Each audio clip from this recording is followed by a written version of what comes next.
This episode is brought to you by Shopify. Whether you're selling a little or a lot, Shopify helps you do your thing, however you cha-ching. From the launch your online shop stage, all the way to the we just hit 1 million orders stage. No matter what stage you're in, Shopify's there to help you grow. Sign up for a $1 per month trial period at shopify.com/special offer, all lowercase. That's shopify.com/special offer. Special Agent Will Trent, Judge of your investigation. ABC's hit series Will Trent is back. He read that crime scene like it was a book. Tuesdays at its new time, 8/7 Central. I bet I can solve this tonight. Critics are calling it an entertaining, powerful, heart-racing drama. There's a bomb in this building. Clear this entire block. Will Trent has joined the list of greatest TV detectives. He's good police, and he's objectively hot. Will Trent, new Tuesdays 8/7 Central on ABC and stream on Hulu.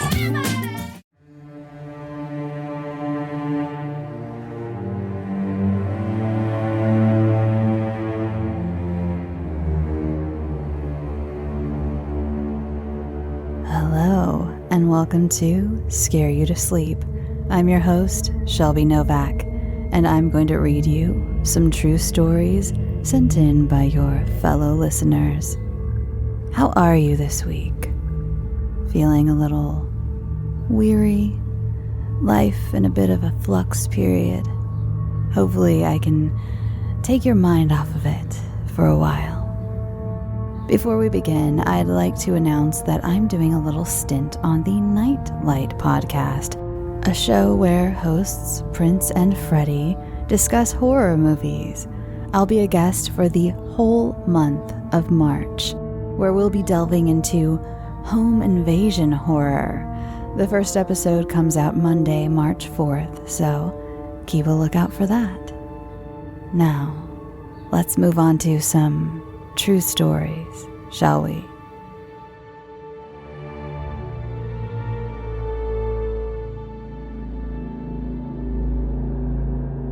This is from Miguel. Hi, Shelby. Thanks for allowing me to share some of my childhood with you. This story comes from a very early part of my life, when I was about 4 years old. So my recollection of it is hazy, and is largely based on the stories my mother and aunties have told me. But for the story to make sense, I need to provide some insight into my family and Filipino folklore. Apparently within each generation of my family, there have been members blessed with the third eye, gifting them with the ability to sense, see, and even interact with the supernatural entities of the Philippines. According to some of my older relatives, the gift allowed our ancestors to develop rapport with known entities around the areas which we lived. Being that our family was one of the first to establish themselves in the then sparsely inhabited island of Boracay, Philippines, there would have been entities abound in the surrounding jungles. Some such entities believed to be local to our area are the duende, or Nuno sa Punso, Tagalog for Old Man of the Mound. They are small, mischievous goblin-like beings who are said to enjoy the company of children, but are quick to anger to the point of stealing and eating said children.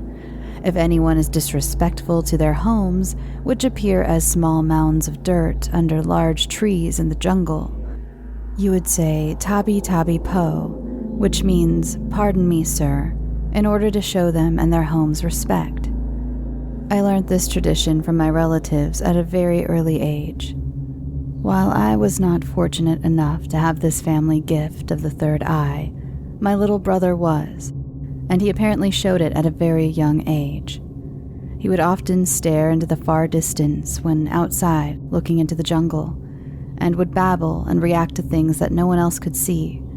He also had the uncanny ability to settle himself when left inside his crib, a feat which I can assure you as a father of two is not common for babies, and could often be heard laughing to himself, as if someone were attempting to amuse him. While it is hazy, I have my own memories of walking into his room to find him flailing around and giggling giddily while staring at the blank ceiling. My mother and aunties would often joke that my brother was chosen by the local duende as their favorite plaything, and it was the duende who were amusing him as he was in his crib. This terrified me, as I had heard stories of duende taking and eating children, but my mother reassured me that our family was always careful to be respectful of the duende and their homes. It was one afternoon during the hot season, while a number of my extended family were gathered at my home, that my brother's relationship with duende became apparent. My mother and a number of aunties were in the kitchen, busy preparing what would be the extended family's dinner.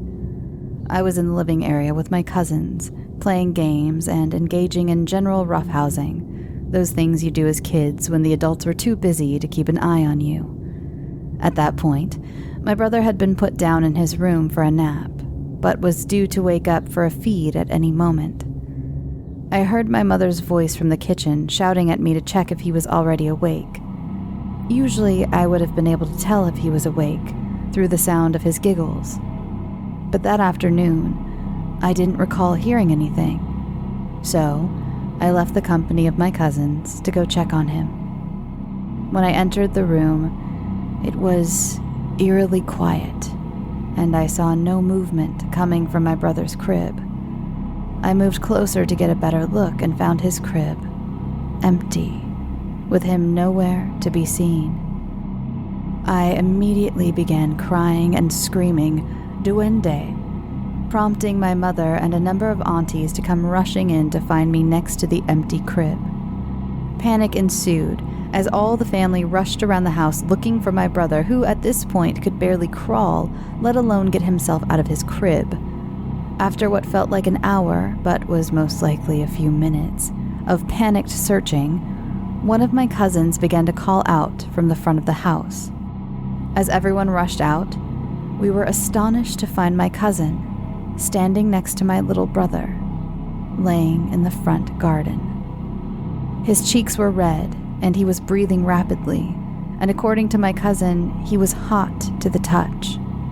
My mother immediately picked him up and ran him to our car, driving with my auntie to the hospital, and leaving me and the rest of our extended family in a confused but relieved state. Apparently, according to my mom, my brother had been suffering from a heat stroke, and they were lucky to get him to the hospital when they did. To this day, my aunties swear that the duende had noticed that my brother was unwell and were trying to get him help. I don't know if that's really what happened, but I'm just happy that my brother was and still is safe, and I am still definitely saying tabi tabi po whenever I come across a small dirt mound under a tree.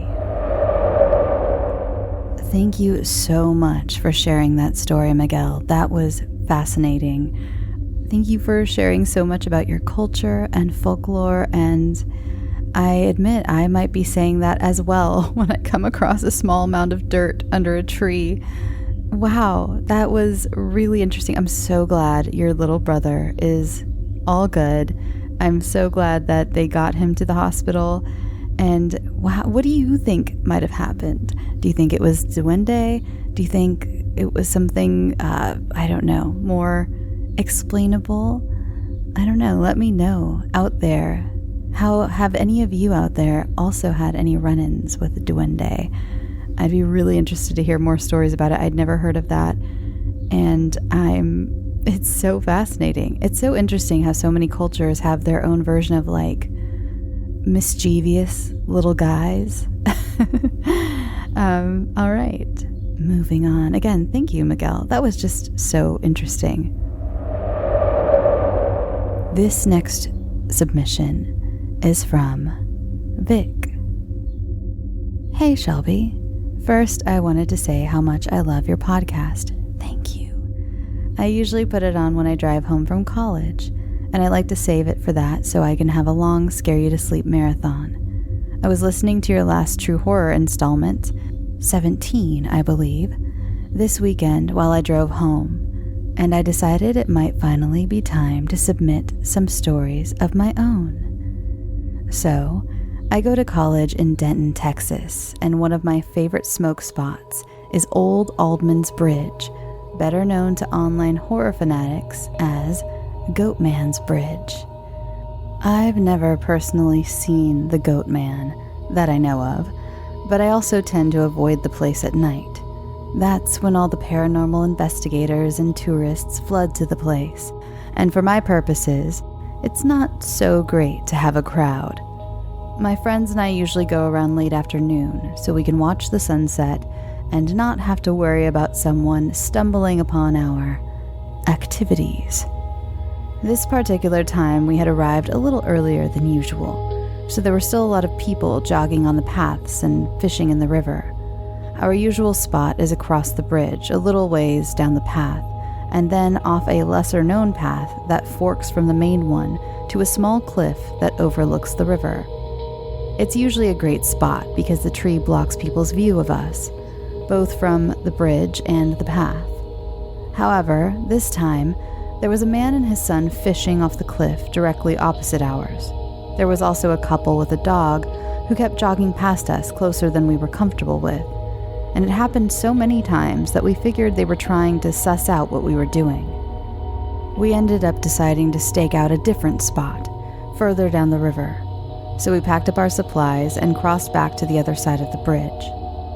I was leading my friend on the path, thinking I knew where we were going, but it seemed like we had been walking forever. I was trying to find our usual spot across the river, but it was hard to differentiate the landscape through the trees. We decided to just walk down the riverbank to try and feel for where we were. When we emerged, we saw that we had walked all the way down to the river's bend, and we could no longer see the bridge. That in itself kind of freaked us out, not knowing where we were, but when we looked behind us, we realized we had completely missed this random tent that had been pitched in the middle of the woods. We had been too busy keeping our eyes on our feet so as not to trip over rocks that we hadn't seen it when we passed. It was zipped up, but we couldn't see anyone around who it could have belonged to. It looked like someone had been there recently, though, as there was a fire pit outside that looked like it had gone out not too long ago. It was about 50 feet from where we were standing at the river's edge, so we decided to just light up and keep an eye on it. Kind of stupid, I know, but we figured whoever was staying there wasn't there now. It was also getting dark at this point, as the walk there had taken longer than we had anticipated. We wanted to do what we had gone there for and then get the hell out of Dodge. My friend and I were puff passing the joint quickly, and whoever wasn't puffing was keeping an eye on that tent. I had just finished my turn and gone back to looking at the tent when I noticed that it was no longer fully zipped up. It had been unzipped only a little, but enough to have a gap between the fabrics. Panic had my heart jumping to my throat as I looked closer into the darkness of the tent. It was almost so dark that I didn't see it, but a glint of light made me realize that I was staring right into someone's peeking eye. I grabbed my friend's arm, scooped up my bag, and we booked it the hell out of there. She was alarmed, but after I quickly explained what I had seen, she began running beside me. My heart was thumping so loud in my ears that I couldn't tell if I was hearing footsteps behind us. But the thought of being chased had us making the trip back in almost half the time it took us to get there. Thankfully, we made it without incident. I wonder, though, was that just an unhoused person seeking shelter in the woods, or was it potentially the Goat Man himself, waiting for nightfall so he could scare the shit out of tourists?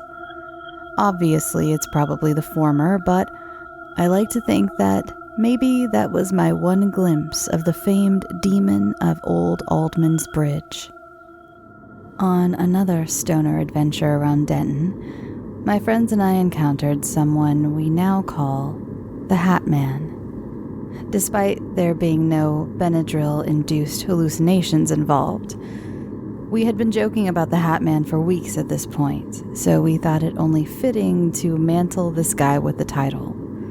So anyways, We were staking out somewhere to smoke, and my friend, the driver, decided to take us to the parking lot of the Mary Kay corporate headquarters. Why he thought it would be a good place to light up, I have no idea. He had backed into the furthest parking spot from the building, and we were surrounded by trees on 3 sides. The car was packed, all 5 seats of the Volkswagen Passat taken. I was sitting across from the same friend who accompanied me on the Goatman adventure in the back seat, and another friend was sandwiched between us, computer in their lap, working on homework while we smoked. The windows were down, so I had a pretty clear view of the trees around us. Suddenly, from behind my friend's head emerged this tall-ass man wearing a huge bomber jacket and a headlamp. I hadn't seen him emerge from the trees. He was just suddenly there. Not exactly running, but definitely walking with a purpose towards us. He'd gotten so close so quickly, and despite being able to see that our windows were down, he hadn't tried to call out a greeting. I told my friends that there was a dude walking towards us, and everyone thought I was fucking with them at first. I reiterated that, no, there's actually someone walking towards us, and he doesn't look friendly. And thankfully, they took me seriously that time. Less than a second after seeing him, the friend who was driving had turned the car back on, flipped it into drive, and taken off across the parking lot. The whole time he was doing that, I was yelling to my friends to roll up her windows, but she was so out of it that she didn't get them up until we were well out of the situation. It wasn't until we were in the turn lane to Buc-ee's that we realized the severity of the situation, or how quickly it could have soured. So many questions and subsequent theories had been born from that night. Why was he wearing a headlamp? Why was he walking so quickly towards us? Why had he gotten so close without yelling a greeting? How the hell did he just come out of the trees? We have 2 theories as to what he was up to, but there's always the possibility that his intentions were not so pleasant. We try not to think about that too hard. So here are our 2 most logical theories. He was either a security guard who was telling us to get the hell out of there, or potentially an unhoused man who wanted to bum a smoke. Still though, how the hell did he just come out of the trees like that? And no security guard I've ever seen was wearing an oversized brown bomber coat and a headlamp. The bomber jacket could have totally been hiding a gun, so I'm forever grateful to my friend who was driving for getting us out of there so quickly. Moral of the story, if you're going to college in Denton and trying to find a place to smoke, just go to a friend's apartment, be safe, and always remember, it's better to be out of a smoke than in real danger. Thanks for taking the time to read this, and keep up the amazing work. Thank you for those, Vic, and for the little PSA at the end for fellow Denton stoners. This next one is from V. When I was around 7 or 8, we moved into my Grammy's house. I got a bigger room than I had back at my grandpa's house. My dad and stepmom helped me set up, and for about a month or 2, everything was all right. Nothing weird or anything, but the loud neighbors upstairs. I had already been prone to nightmares, but this one stuck with me. I believe it was either a spirit communicating its life, or maybe it was a past life. It was surreal. The first time I had this nightmare was about 2 months after we moved in. I went to bed as per usual, getting read a book by my stepmom, as my dad was at work until late. After having been put to bed, I drifted off pretty easily and slept for most of the night, not even getting woken up by my dad coming in to say goodnight after he got home. I awoke in a room on this metal table. I had leather straps over my chest, legs, and arms. Doctors were around me, and I was poked and prodded at, feeling every prick of a needle or hand gripping at me for what seemed like forever, until I passed out, only to wake up later on another table. Doctors or scientists were talking, but I could barely hear them. My arms were covered in cuts or bruises. For whatever reason, I took the scalpel beside the table and stabbed it into my heart. I woke up with a start, crying and shaking. I ran into my parents' room and ended up staying the night in their room. Since that night, I've had that same nightmare about 5 or 6 more times. Each time, it felt more real. My parents calmed me down each time, but after the 3rd time, they got sick of it. I haven't had the nightmare since I was about 10, after I ended up doing a research paper on the Holocaust because I wanted to know about it after learning my family history. Some of my family was directly opposed to Hitler and openly expressing that, soon being thrown into a concentration camp. I saw pictures of the rooms, almost instantly recognizing it. As I was only 10, I was scared and stopped doing the project. Later on, I picked it back up and I asked my Grammy about it.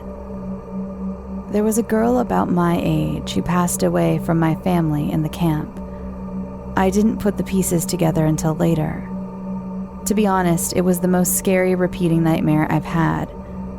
A recent picture came up from my Grammy. I don't have it, but she showed it to me the last time I visited her, like right after I had submitted my email, LOL. And the girl in the pictures is apparently my great-great-great-aunt or something like that. She died in the concentration camp when she was still very young, and I think she showed it to me to try to communicate with me. I'm not sure, but it just creeps me out a bit. Or what if I was her in a past life? I'm so confused, but I thought you'd like to hear about it. Thank you so much for taking time to read my emails again, and I hope you have an amazing rest of your day. Sincerely, V.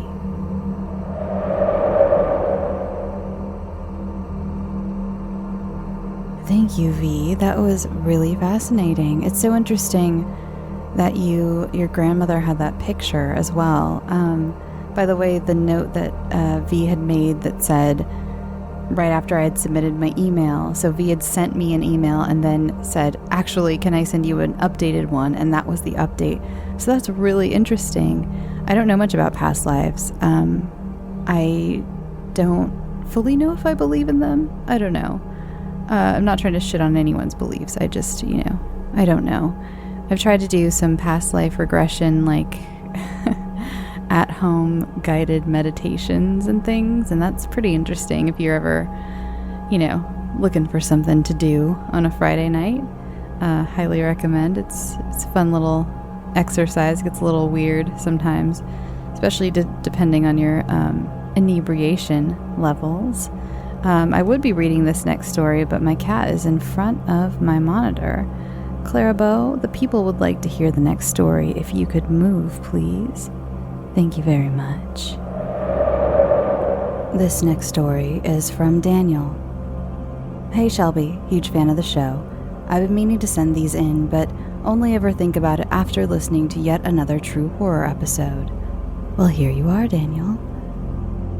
I went to a small liberal arts college in the city I was born and raised in. Not a small or big city, but somewhere in between. As with most places here in North Carolina, everything is saturated with history and hauntings. For instance, my high school had a 4th floor that was sealed off where a student died. We found a hatch in the biology classroom closet that accessed a series of corridors behind the walls, with a ladder up to a locked scuttle door that we never dared to open. Every few weeks, there's a very long but interesting ghost walk tour around downtown and the historic district, and you can't hardly go to someone's house for a dinner party or sleepover without some kind of ghost story. Floating lights going down the hall, secret brick stairways, possessed rocking chairs, silhouettes in mirrors, footsteps in the upper bedrooms, on and on. My college was no different. Founded in 1851, half the buildings had some spirit, legend, or campfire story, and all of them had dark and creepy corners to poke around, including a nature trail behind the chapel in the marshy woods, the kind you couldn't walk 2 feet through without running into yet another spider web.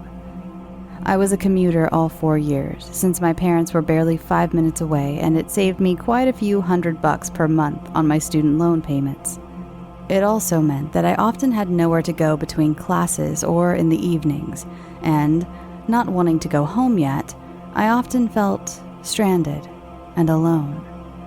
So if I had to pull late or all-nighters in the computer rooms or music building, that meant a long and lonely walk across campus in the dark to my car. This first experience actually became the basis for a short story that was published in Hearth and Coffin Lit Mag this year. As I was exiting the building that housed the procrastinator's computer lounge sometime after midnight, working late on a due tomorrow paper, I found a cat sitting about 10 feet ahead of me. There was no one else around, completely dark and silent on campus with only a few lampposts lit.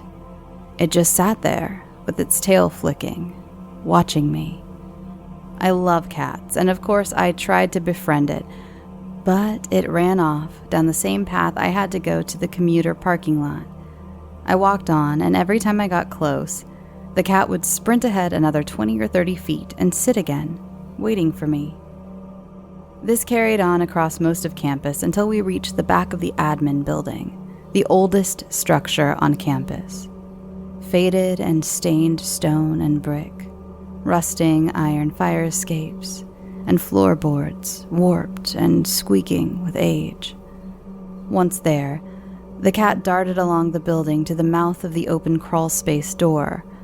Now, I'd been down there once before, when my friends and I were screwing around.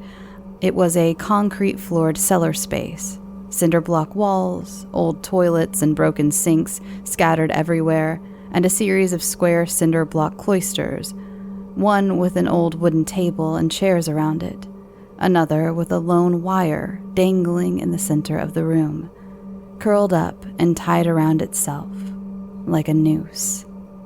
The space kept going on, but we only went that deep that night before we got creeped out. So, as I watched, the cat paused at the crawl space door and looked at me over her shoulder, waiting for me. As weird as the night had already been, I started to get the creeps. It locked eyes with me and then darted into the crawl space, disappearing. Biggest and fastest nope of my life, I went straight on home. The second most remarkable occurrence happened at the end of my senior year, the last day of everything. Classes done, graduation complete, and only the last few stragglers were still loading their parents' cars with their crap. One of my closest friends, we'll call her Corinne, was an RA for most of her time there. Her senior year, she was an RA of the all-girls dorm, which laid claim to 2 ghost stories. The first of a girl on the 3rd floor that had died in the shower, found bleeding out with the water running over her. The second, a self-hanged student from the tree just outside the entrance. Though the only thing I ever saw hanging in that tree was a pair of women's underwear, somehow pulled all the way up the fork of a 30-foot branch my freshman year. It still baffles me. On that final day, Corinne was the last one in the building, and I was lingering and helping her to shut up and lock up. On that final day, everyone had signed out, their IDs deactivated for access to the building, and we knew for a fact that we were the only 2 people in the building. Corinne had the only remaining access card. We split up and went through each floor, making sure all the lights were shut off, everything was cleaned out, collecting and reporting anything left behind. Once we got to the 3rd floor, however, we stuck together. It was an old building and hadn't been updated in a long time, the 3rd floor least recently of all. It was really more like a finished attic space. How I imagined servants' quarters in the barely furnished spaces of Victorian stories would look. The ceiling was low, at most 7 feet. For reference, most doors are 6 foot 8 inches tall. And unlike the rest of the building, plumbing was visible running along the ceiling and the walls. We began checking each room. Because of the roof line, not every dorm had a window. So with some lights already off, it was eerie. like playing a game of hide and seek without knowing who or what you were playing with. About halfway down the hall, we walked into a small windowless dorm, much like all the others, sad and lonely now that it was devoid of the bodies and life that it had held all year, and the bathroom light was off. For whatever reason, more than any room before, we felt uneasy and jumpy in there. You know, like foreshadowing.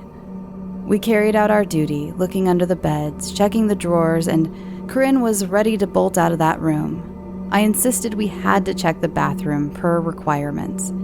It was the type of space that you couldn't have both the room door and the bathroom door open at the same time. And as we stood in the adjacent doorways, making jokes about stupidity and survivor tropes in the scary movies, the shower turned on by itself. Needless to say, we both jumped out of our skins and out into the hallway.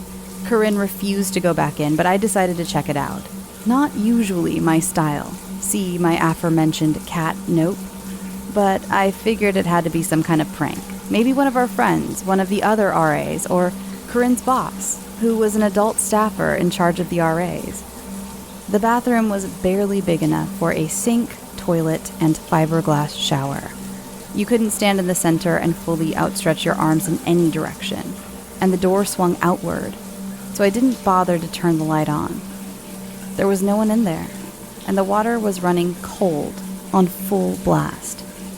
I turned the water off, and we did nothing more than cursory glances through the last few dorms. The building consisted of 3 long halls stacked on top of each other, with stairs at either end.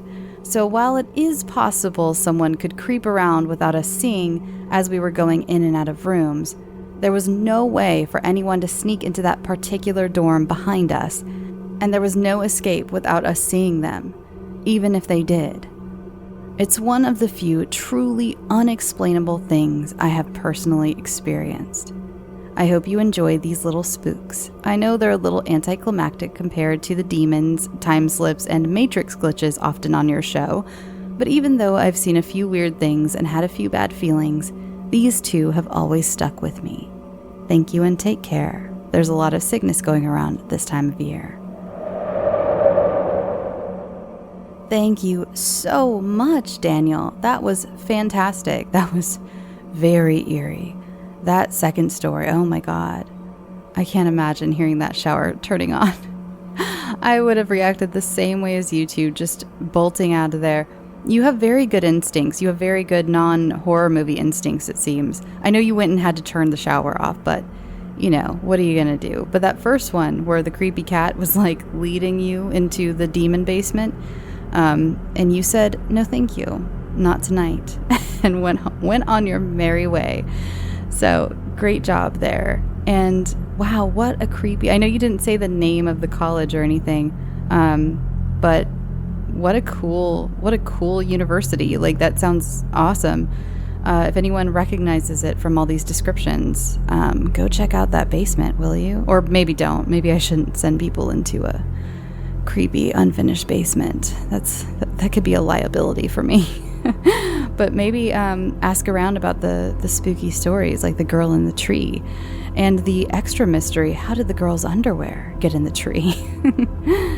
All right, on to our last story of the night. Thank you so much, Daniel, again.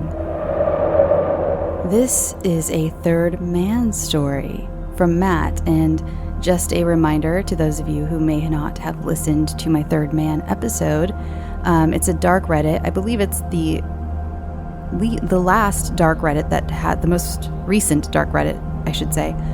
And the third man effect basically is where you hear those stories. A lot of them you've probably heard where someone got into a car accident and they had a woman or a man pull them from the accident. And afterwards they ask, the first responders, or they ask people around, and no one else saw this person pull them from the accident. And they say, like, no one else was there. And there are a lot of stories of hikers getting lost and swearing they had a companion the whole way while they were lost, trying to find, anyone, while they were starving to death in the wilderness or freezing to death. And they swear there was someone else with them. But again, there just wasn't anyone there. So that is the third man effect. So let's hear what Matt's story is.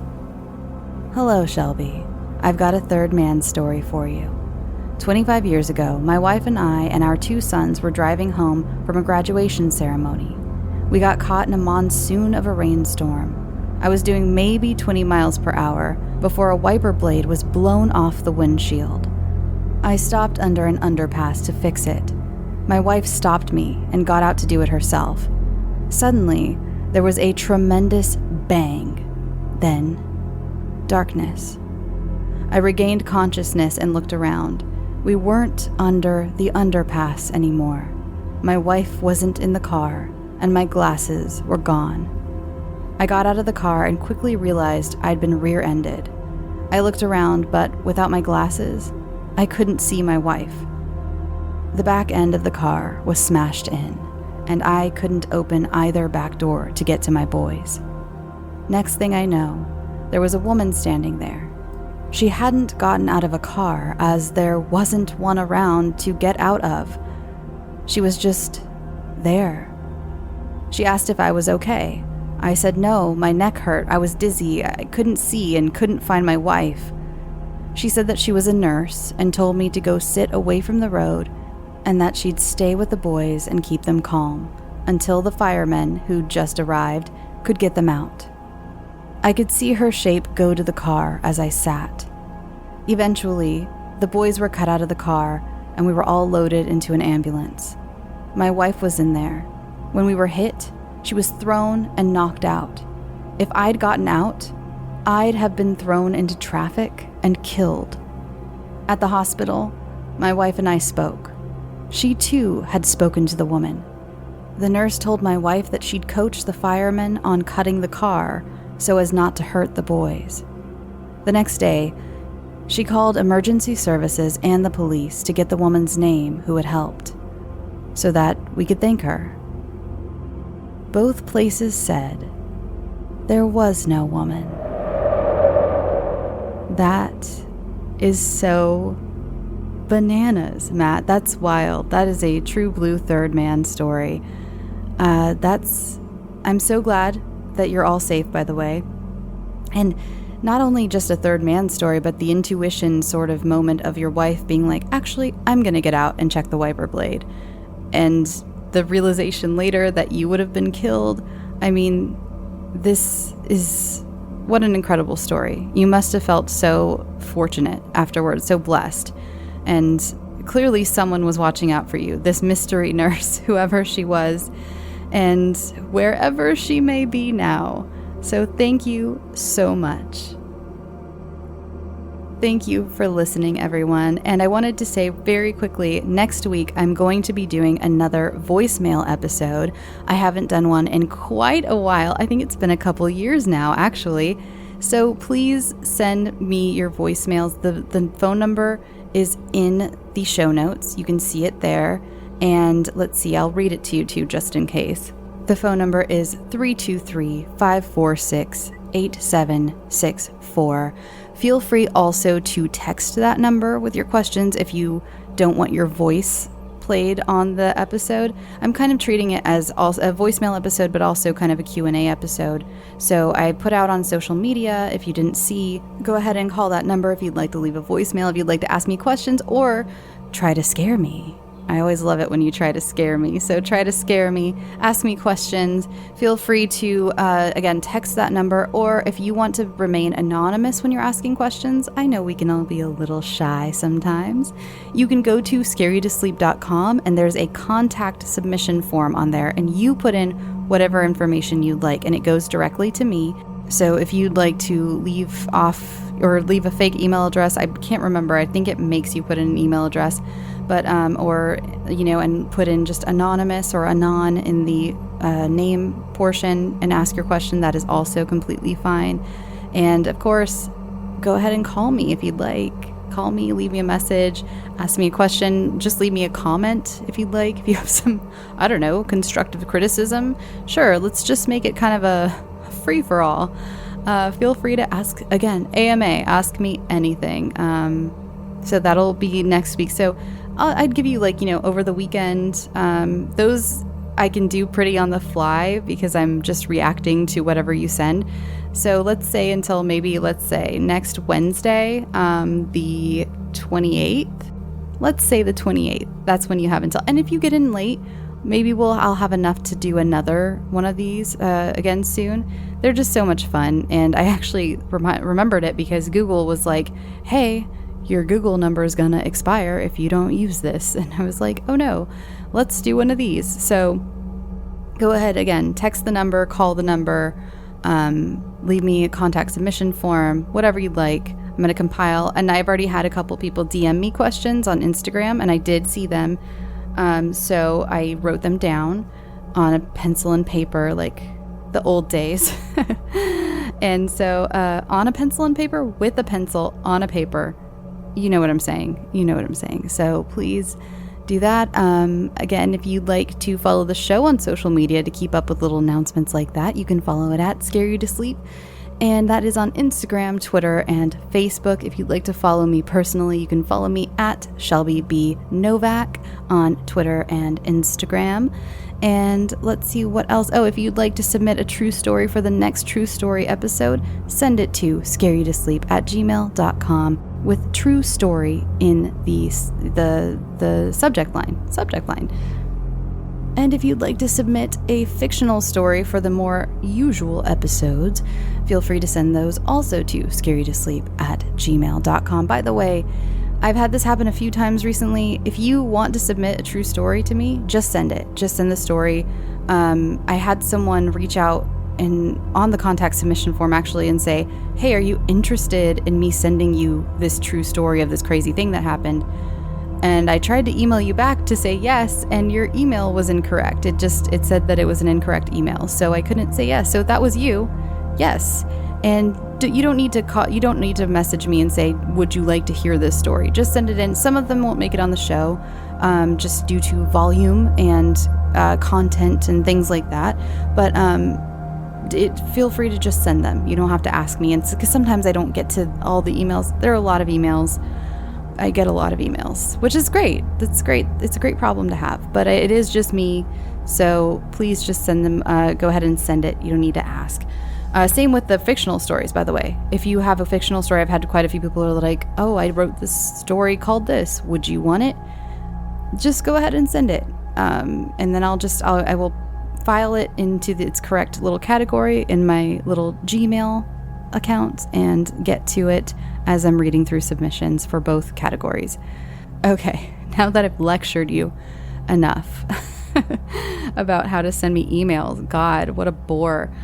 Speaking of bore, if you would like to become a $3 and up Patreon member, there's a new Ramble You to Sleep out on the Patreon. It is a little over an hour long, and I tell the story about the scammer that I came into contact with a couple weekends ago.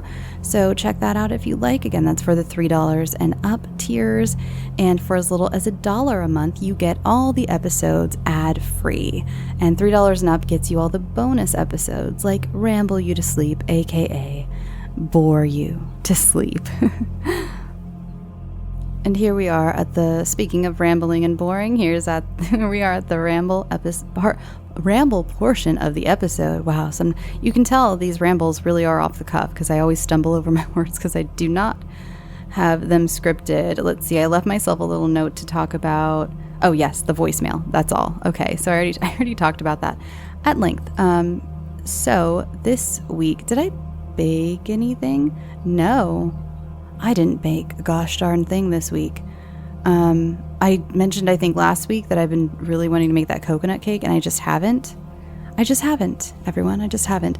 In fact, tomorrow I'm going to be going to the county fair, and I'm going to get a giant donut. They make these things called Texas donuts. I don't know if it's just, it's weird to say the Texas donuts. I don't know if it's just in California, but they're always at the fair every year here.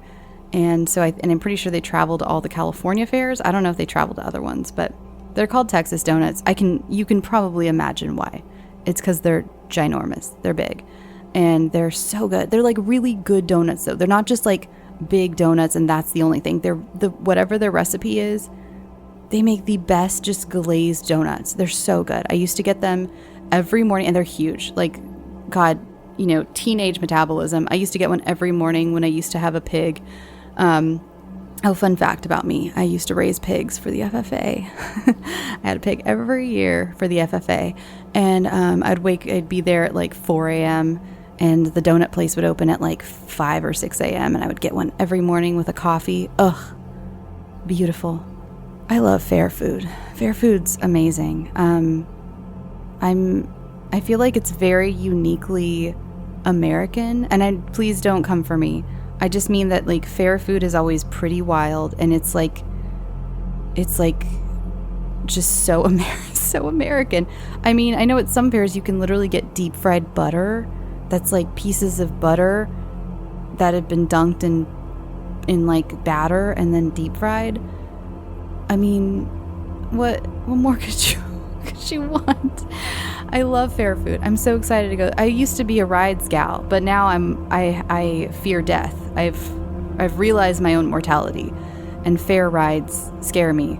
They seem like a blast. I love a good ride. I'm a roller coaster fiend, but fair rides, I don't know about them. There's horror stories. I don't know about them. So don't know if I'll be riding any rides, just because, again, realizing my own mortality a lot, starting my new life. Can't risk it on the zipper, So fair food is where it's all at. And art. There's always beautiful art there. I know there's always like the crap building where it's just a bunch of people selling like random stuff. Do you guys have those at your county fairs? Do you do like county fair type things in other countries? I don't even know. It's just, again, this feels, I'm not going to say uniquely American because I have no idea, but it just feels very American the way we do. I know you all have festivals and things, but like the way I'm sure you've seen on YouTube and things, like look up, like Minnesota, I think has that really giant fair that everyone loves. I know Texas has a big one too. California has a few big ones, but if you're one of my out of the U.S. listeners, which I have many of you, there are like a lot. Like, yes, my U.S. listeners are is where I have the most. The U.S. is where I have the most listeners, I should say. But there are a lot of you from other countries. So take a look at a YouTube video of someone going to a county fair. It's a beautiful thing. You'll probably be so disgusted or horrified, I don't know. Or you'll look at it like a Willy Wonka's Wonderland of a little bit of horror, but a little bit of, wow, I'd really like to try that weird food that person's eating. Yeah, that's what it is. It's a little bit of Willy Wonka. Speaking of Glasgow, you guys had that Willy Wonka thing going on. I saw that all over the internet recently. Okay, I really am. I'm just having a one-sided conversation with no one who's there. Just in the room by myself, pretending you're all listening. You're all responding. Someday we'll have a big meetup. That'd be cool. Have a big meetup, and I'd love to have a meetup where I got to just like hang out with you guys and talk to you, and just like, I don't know, grab a beverage and some apps and talk about stuff, talk about life. That's one thing I've been missing lately is like those, I've been craving one of those late night conversations where you're just like up all night talking to someone about just everything, and you realize the sun is coming up. And I haven't had one of those in a long time, and man, I could really go for one of those. Anyway, all right, now I'm getting all on you. I'm gonna go. I hope you enjoyed this True Stories episode. I hope to hear from you next week. I hope to hear your beautiful voices over the voicemails, or see your beautiful words written down, or probably a few not very beautiful words written down, if we're going to be honest, because judging by some of the comments I get on Spotify, some of you get real mad at me sometimes. Yeah, but I was going through my Spotify comments today and publishing and unpublishing, and there were some doozies in there. It's so funny. There's a few people, and I'm sure you're listening now, who listen every week and comment every week. And they're mad every week.